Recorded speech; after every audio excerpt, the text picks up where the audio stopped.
இப்போ முட்டை ஆம்லேட் போட போகிறேன். இந்த ஒரு கரண்டி எண்ணெய் ஊற்றினேன்.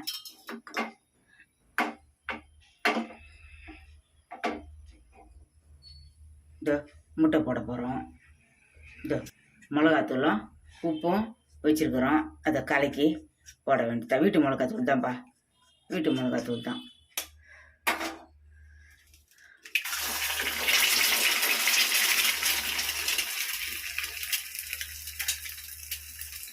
இந்த மிளகாத்தூள் சரி, உப்பும் வீட்டு மிளகாத்தூளும் கலந்துட்டோம்.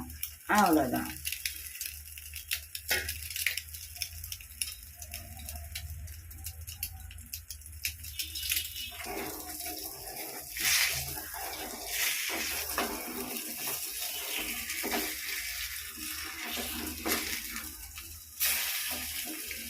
சரி வந்துச்சா? ஆமாம், ரெடி. நம்ம வெளியில் இதை பாருப்பா, சுட சுட ஆம்லேட் போட்டிருக்குறோம். 2 ஆம்லேட்டு போட்டிருக்குறோம். வாங்க சுட சுட சாப்பிட்லாம்.